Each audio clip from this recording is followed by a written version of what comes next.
Good evening everyone and welcome to Achievers Camp. So here we are with the new session of concept bites of reasoning. Okay.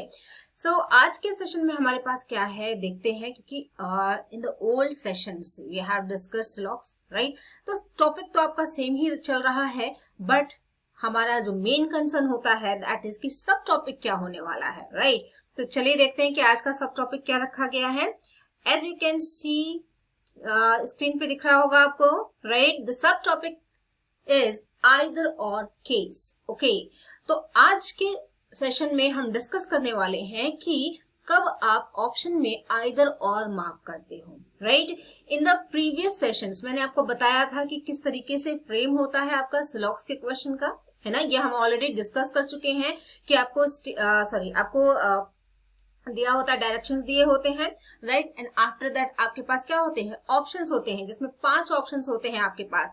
The first one is if only first follows right.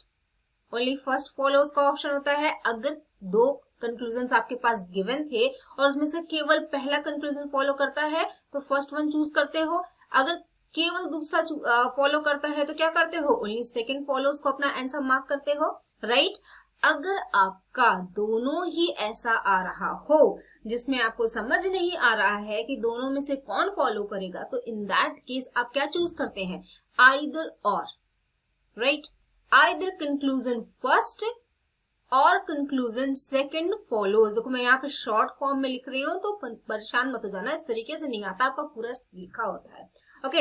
And the next one will be obviously क्या हो जाएगा आपका next one will be both follows, both first and second follows आपका होता है. And the last one जो आपका fifth option होता है, अगर हम बैंकिंग के से रिलेटेड एग्जाम्स या बैंकिंग एग्जाम्स की बात करें तो 5 ऑप्शंस होते हैं. अगर हम एसएससी के एग्जाम्स की बात करें तो केवल 4 ऑप्शंस होते हैं. Okay. So fifth option is what, neither nor, कि ना तो पहला फॉलो कर रहा है और ना ही दूसरा फॉलो कर रहा है. ओके. तो आप फिफ्थ मार्क करते हो as your answer. Now but see, first follows कैसे पहचानते हो कि भाई केवल पहला फॉलो कर गया इसलिए आपने लगा दिया फर्स्ट फॉलोज. आप सेकंड फॉलोज के लिए भी सेम जाते हो कि सेकंड फॉलो कर रहा था इसलिए हमने लगा दिया सेकंड फॉलोज. लेकिन आइदर और की कुछ पर्टिकुलर कंडीशंस होती हैं. ओके. कुछ पर्टिकुलर कंडीशंस होती हैं अनलेस कि वो तीनों चारों कंडीशन जो भी कंडीशंस होती हैं ठीक है वो सारी कंडीशंस फॉलो ना करें तब तक आप आइदर और के साथ नहीं जाते हो, आइदर और को अपना आंसर मार्क नहीं करते हैं.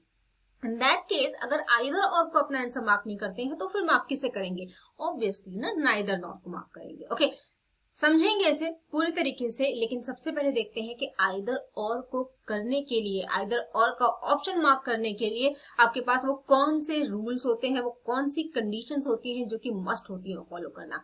तो सबसे पहले मैं यहाँ पे ले रही हूँ एक एग्जाम्पल. लेट्स से कंक्लूजन आपका गिवन है. Conclusion you have sum A R B, all right. And conclusion दूसरा हो गया नो A R B. ठीक है. मैंने डायरेक्टली यहाँ पे कंक्लूजन ले लिया, कोई स्टेटमेंट नहीं लिया, कोई वेन डायग्राम नहीं बनाया. आई होप कि इतना समझ में आ रहा होगा, इतना आपको आ ही गया होगा अब तक. अगर सेशंस ध्यान से देख रहे हो तो अब तक आ ही गया होगा ये सारी चीजें राइट. तो लेट्स सी, यहाँ पे कंक्लूजन आपके पास 2 गिवन है और अकॉर्डिंग टू स्टेटमेंट जब मैंने इन्हें बनाया, इन्हें चेक किया, आंसर किया तो मुझे क्या मिला कि ना तो फर्स्ट फॉलो कर रहा है और ना ही सेकंड फॉलो कर रहा है. ओके. दोनों ही गलत है. अभी ये सब केवल सपोज करने के लिए एज एग्जाम्पल में लिख रही हूँ, इसको लिटरली मत ले लेना, एज एग्जाम्पल लिया जा रहा है. बाकी जब क्वेश्चंस करेंगे तो और भी क्लियर हो जाएगा. ठीक है. तो यहाँ पे मैंने 2 कंक्लूजन लिए थे, दोनों मुझे अकॉर्डिंग टू स्टेटमेंट गलत मिल रहे हैं. फाइन. अब मेरे पास देखो, जरा ध्यान से देखो, रूल्स लिखे हुए हैं. अगर आपको स्क्रीन पे प्रॉपरली दिख रहा है तो दैट इज वेरी गुड, अगर नहीं भी दिख रहा है तो I will read it. Okay. यहाँ पे पहला आपका जो रूल है that is both the conclusion must be wrong और does not follow. And that is why मैंने यहाँ पे इन दोनों को रॉन्ग करके रखा है ताकि आपको समझ में आ सके कि कंडीशंस में देखना क्या है. ठीक है. आपको यहाँ देखना है कि जो 2 कंक्लूजन्स दिए हुए हैं क्या वो दोनों ही कंक्लूजन गलत हो रहे हैं. इन दोनों कंक्लूजन्स का गलत होना मस्ट है, जरूरी है. पहली कंडीशन फॉलो कर जाएगी अगर दोनों ही कंक्लूजन क्या हो जाएंगे, गलत हो जाएंगे. तो देखो यहाँ पे दोनों गलत है तो मतलब पहला कंडीशन क्या कर गया, फॉलो कर गया। सेकंड कंक्लूजन की बात करते हैं। Both the conclusion must have same subjects. Okay, दोनों में दोनों ही कंक्लूजन्स में एक ही तरह के सब्जेक्ट्स की बात हो रही हो, मतलब यहाँ पे ए और बी के रिलेशन की बात हो रही थी, तो यहाँ पे भी ए और बी के रिलेशन की ही बात की जा रही है, राइट। तो उस टाइम पे आपका सेकंड कंक्लूजन भी क्या करेगा, फॉलो कर गया। फाइन। थर्ड वन कहता है कि एक कंक्लूजन आपका कैसा होना चाहिए, पॉजिटिव नेचर का होना चाहिए, और दूसरा कंक्लूजन कैसा होना चाहिए आपका, निगेटिव नेचर का होना चाहिए। ओके, तो जब सम आप देखते हो तो कैसे समझ में आता है, पॉजिटिव नेचर है, राइट, एक पॉजिटिव है। जब नो आपने देखा तो आपको कैसे समझ में आया कि निगेटिव नेचर दिया हुआ है, तो एक आपका पॉजिटिव मिल गया, दूसरा आपका निगेटिव मिल गया। दैट मीन्स कि तीसरी कंडीशन भी यहाँ पे क्या कर रही है, फॉलो कर जा रही है। और जहां पे भी ये तीनों कंडीशंस, जिन भी दो कंक्लूजन्स के बीच में ये तीनों कंडीशंस फॉलो कर जाती है, वहां पे आप क्या मार्क करते हो अपना answer, either first or second follows. Am I clear, right? Okay, now अब इसी सेम चीज को हम कुछ एग्जांपल्स से समझते हैं, ठीक है। सेम चीजों को कुछ एग्जांपल से समझते हैं, ताकि आपका जो डाउट है माइंड में कि यहाँ पे कैसे कंक्लूजन ले लिया, अचानक से ले लिया, कोई स्टेटमेंट नहीं था, कुछ भी नहीं था और आपने ले लिया, तो ये भी आपका दूर हो जाए। सो नाउ चलो क्वेश्चन सॉल्व करते हैं अब हम लोग यहाँ पे। तो पहला क्वेश्चन आप देख रहे हो, डायरेक्शंस दे करके रखा हुआ है कि दो स्टेटमेंट्स है, इन दोनों ही स्टेटमेंट्स को आपको ट्रू मानना है यहाँ पे, राइट। और ट्रू मानते हुए जो भी इंफॉर्मेशन दी हुई है उसके अकॉर्डिंग आपको यहाँ पे अपना कंक्लूजन चेक करना है, ओके। और कंक्लूजन चेक करने के बाद जो भी आप कंक्लूड करोगे, अकॉर्डिंगली जो ऑप्शंस आपके पास है उसके अकॉर्डिंग आपको यहाँ पे आंसर देना है। तो भाई आंसर करना तो अभी हमारे आइदर और का जो बात है वो तो बाद में आएगा। पहले तो हम यहाँ पे अपने स्टेटमेंट जो भी गिवन है उसका डायग्राम बनाए, फिर कंक्लूजन चेक करें, फिर देखेंगे कि आइदर और फॉलो कर रहा है या फिर कुछ और ही यहाँ पे चल रहा है, राइट। So let's start. यहाँ सबसे पहले हम क्या कर लेते हैं, स्टेटमेंट बना लेते हैं, स्टेटमेंट का डायग्राम बना लेते हैं, वेन डायग्राम बना लेते हैं। Okay, some notepads are not unique. Okay, यहाँ पे सम नॉट का रिलेशन देके रखा है नोटपैड्स और यूनिक के बीच में। ओके, सो यहाँ पे एक सर्कल हमने बना दिया, that will show notepad. Okay, ये नोटपैड का एन मैंने लिख दिया। अब इसका सम पार्ट, इसके सम पार्ट के साथ नो का रिलेशन, मतलब सम नॉट का रिलेशन कौन बना रहा है, यूनिक। ओके, यूनिक हो गया दिस वन। और उसके बाद कहता है all unique are papers. Fine, all unique are मतलब यूनिक का जो सर्कल है ना वो पेपर के सर्कल के अंदर है, ठीक है। ऑल यूनिक आर पेपर्स ना। फाइन, डायग्राम तो क्लियर ही है आपको यहाँ पे। अब बात करते हैं कंक्लूजन्स की। सो कंक्लूजन 1 में आपको गिवन है सम नोटपैड्स आर पेपर्स। नोटपैड और पेपर के बीच में सम का रिलेशन फाइंड आउट करना है, वो भी डेफिनेट केस में। ओके, और आपको पता है कि अगर आपको दो ऑब्जेक्ट्स के बीच में सम नॉट दिखाई दे रहा है तो सम नॉट तो नहीं, सॉरी सम के लिए तो नहीं कह सकते हो कि डेफिनेटली मिल जाएगा। अगर सम का रिलेशन होता तो आपको डायग्राम कैसा दिख रहा होता, नोटपैड और पेपर्स ना, नोटपैड और पेपर्स, ये दोनों सम का रिलेशन इस तरीके से बना रहे होते हैं। और आपका जो मेन डायग्राम है, जो आपका स्टेटमेंट से आपने डायग्राम बनाया है, उसमें डायग्राम में ये आपको रिलेशन शो हो रहा होता, इसलिए तो हम वेन डायग्राम यूज करते हैं, है ना।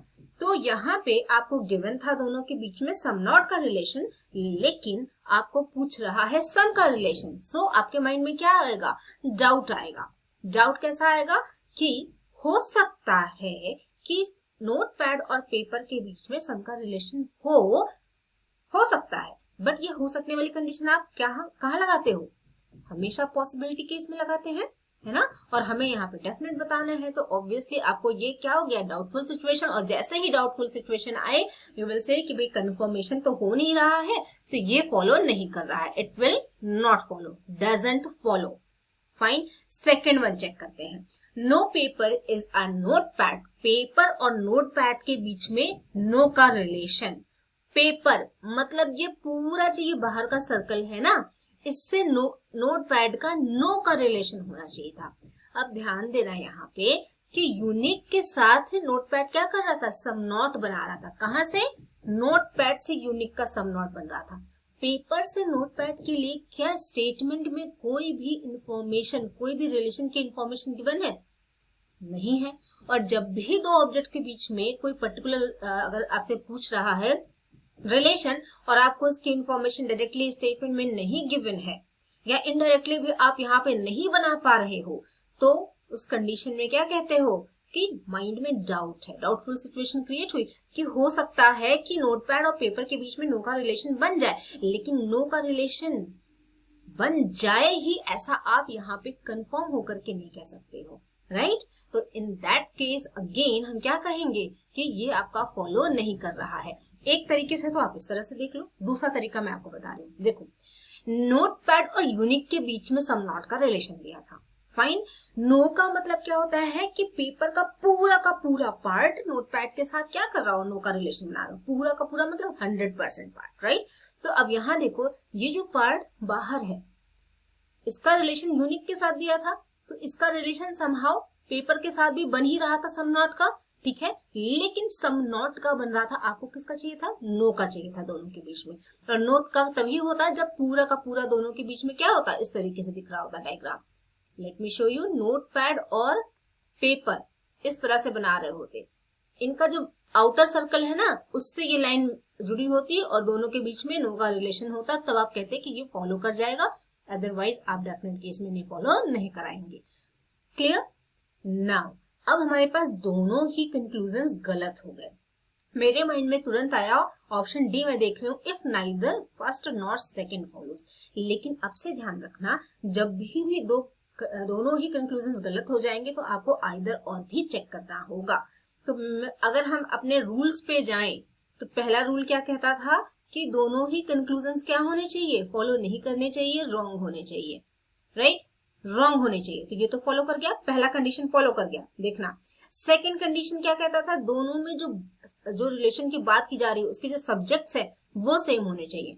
पहले कंक्लूजन में नोटपैड और पेपर के बीच में सम का रिलेशन चेक कर रहे थे, दूसरे कंक्लूजन में पेपर और नोटपैड के बीच में सम का रिलेशन चेक कर रहे थे। सब्जेक्ट सेम है ना, नोटपैड पेपर यहाँ पे बात की गई, पेपर नोटपैड यहाँ पे भी बात की गई। आगे पीछे होने से परेशान मत हो जाना कि पेपर तो इधर आ गया, उससे कोई फर्क नहीं पड़ता है। बात यह है कि यहाँ पे भी नोटपैड और पेपर की बात की गई, यहाँ पे भी पेपर और नोटपैड की बात की गई। इन दैट केस क्या हो गया, सब्जेक्ट्स सेम हो गए। सेम सब्जेक्ट्स और ऑब्जेक्ट्स आप कुछ भी कह लो इन्हें, ठीक है, सेम ऑब्जेक्ट्स। तो ये भी आपका क्या कर गया, फर्स्ट कंडीशन भी फॉलो कर गई, सेकंड कंडीशन भी फॉलो कर गई। अब तीसरी कंडीशन क्या थी, एक कंक्लूजन कैसा होना चाहिए, पॉजिटिव नेचर का। सम क्या शो करता है, पॉजिटिव नेचर। दूसरा कंक्लूजन कैसा होना चाहिए, निगेटिव नेचर का। नो क्या शो करता है, निगेटिव नेचर। तो दैट मीन्स कि आपकी थर्ड कंडीशन पॉजिटिव और निगेटिव वाली भी यहाँ पे क्या कर रही है, फॉलो कर जा रही है। और जहां भी ये तीनों कंडीशंस फॉलो कर जाएंगी, इन दैट केस आपको सिंपली क्या करना है, सीधे अपना ऑप्शन क्या मार्क करोगे, if either conclusion first or second follows. Clear? अगर कोई भी डाउट रह गया होगा तो कमेंट सेक्शन में आप लोग पूछ सकते हो। Alright, in the next session हम लोग उसे डिस्कस कर लेंगे, जो भी डाउट्स अगर आपके रह गए हैं तो, in case, okay. But I hope कि ऐसा कोई डाउट्स रह नहीं जाएगा, क्योंकि उन्होंने बहुत क्लियर करके समझाया है, आपको एकदम बेसिक करके समझाया है। Okay, now next question again same. चलो, यहाँ पे दिया है statement some notepads are unique, all unique are papers. Okay, some notepads are unique. अब देखो सम का रिलेशन दे रहा है, नोटपैड और यूनिक के बीच में सम का रिलेशन दिया है, वहां सम नॉट का दिया था पिछले क्वेश्चन में। अच्छा, ये क्वेश्चन नंबर 2 है, इसे 1 मत रखना, ठीक है। All unique are paper, unique का जो पार्ट नोटपैड में आ रहा है ना वो भी क्या है, पेपर का ही पार्ट है, वो भी पेपर का पार्ट हो जाएगा। फाइन, अब कंक्लूजन हमने चेक किया, ऑल नोटपैड्स आर पेपर्स। नोटपैड और पेपर के बीच में आप सम का रिलेशन तो कह दोगे कि हाँ भाई फॉलो करेगा, क्योंकि यूनिक का जो पार्ट नोटपैड में आ रहा है वो भी पेपर के अंदर था, इसलिए सम का रिलेशन तो फॉलो कर जाएगा। मगर ऑल का क्या आपको दिख रहा है कि नोटपैड पूरा का पूरा पेपर के अंदर है? नहीं, डायग्राम से ही दिख रहा है ना, नहीं है। तो इन दैट केस आप क्या कहोगे, ये तो आपका फॉलो नहीं किया। सेकंड पे आते हैं, no paper is notepad. Paper और नोटपैड के बीच में नो का रिलेशन, अगर पेपर और नोटपैड के बीच में नो का रिलेशन कंक्लूजन में फॉलो करवा दिया तुमने, तो पूरा स्टेटमेंट ही गड़बड़ हो जाएगा। यहाँ पे नोटपैड और पेपर के बीच में सम का रिलेशन दिख रहा है ना, तो नो का रिलेशन कैसे हो जाएगा? नो का रिलेशन का मतलब तो ये होता है कि पेपर यहाँ हुआ, नोट पैड तुम्हारा यहाँ हुआ और दोनों के बीच में क्रॉस लगा हुआ है ना? ऐसा डायग्राम होता अगर आपका स्टेटमेंट से बना हुआ तब आप कहते हैं कि ये फॉलो कर जाएगा, लेकिन ऐसा नहीं है तो आपको क्या करना है? ये फॉलो नहीं करेगा, दोनों के बीच में आपको नो का रिलेशन नहीं मिल रहा है। क्लियर? नाउ अब फिर से हमें अपना आंसर देना है ऑप्शंस में से, तो हम क्या करेंगे? क्योंकि दोनों ही कंक्लूजन हमारे यहाँ गलत हो गए तो हम चेक करेंगे आइदर और। तो मैंने देखा यहाँ पे भाई नोटपैड पे एक तो दोनों कंक्लूजन जो कि गलत होने चाहिए थे वो हो गए, फॉलो नहीं कर रहे हैं, पहली कंडीशन फॉलो। ठीक है, सेकंड की बात करते हैं। सेकंड कंडीशन क्या कहता है? दोनों में क्या होना चाहिए? सब्जेक्ट से ऑब्जेक्ट सेम होने चाहिए, राइट? यहाँ पे भी नोटपैड पेपर के बीच में बात कर रहा था, यहाँ पे भी पेपर नोटपैड के बीच में बात कर रहा है, ये भी फॉलो कर गया। थर्ड वन कहता है कि एक पॉजिटिव हो दूसरा निगेटिव हो, तो ऑल एक पॉजिटिव हो गया, नो निगेटिव हो गया, तो यहाँ पे क्या होना चाहिए? आइदर और आंसर मार्क होना चाहिए। बट होल्ड ऑन, यहाँ पे ऐसा नहीं होगा। यहाँ आप आंसर क्या मार्क करोगे? Neither nor. अब भाई ऐसा क्यों कर दिया? जब तीनों कंडीशन फॉलो कर रही थी तो ऐसा क्यों कर दिया? तो बच्चे इसे कहते हैं हम एक्सेप्शनल केस। ओके, इसे हम कहते हैं एक्सेप्शनल केस। कभी भी अगर ऑल और नो आता है और आइदर और की बाकी दोनों कंडीशन फॉलो कर रही हैं, लेकिन अगर ऑल और नो दिया है, मतलब पॉजिटिव में आपको ऑल दे दिया, निगेटिव में आपको नो दे दिया, तो ये दोनों कभी भी फॉलो नहीं करेंगे। ये दोनों कभी भी रिलेशन, कभी भी आइदर और नहीं बनाते हैं, बस इतना याद रख लो, ये दोनों आइदर और नहीं बनाते हैं। आपको एग्जाम पास करना है ना, अगर आपको ऑल नो दिखाई देता है तो ये दोनों नहीं बनाते हैं, ये एक आपका एक्सेप्शनल केस होता है, ये बात दिमाग में रख लो। Okay, now this was the second question of the session, और आई होप कि आपको ये आइदर और वाला पूरा कंडीशन क्लियर हो गया है, राइट? सो गाइस, सेशन यहीं पे एंड करेंगे और नेक्स्ट सेशन में नया कोई टॉपिक लेकर के हम लोग आएंगे। अगर आप रिक्वेस्ट करना चाहते हो तो रिक्वेस्ट भी डाल सकते हो कि कौन सा टॉपिक आए। ओके, उसी टॉपिक के साथ भी हम नेक्स्ट सेशन को कंटिन्यू करेंगे। तब तक के लिए bye bye, take care, thank you.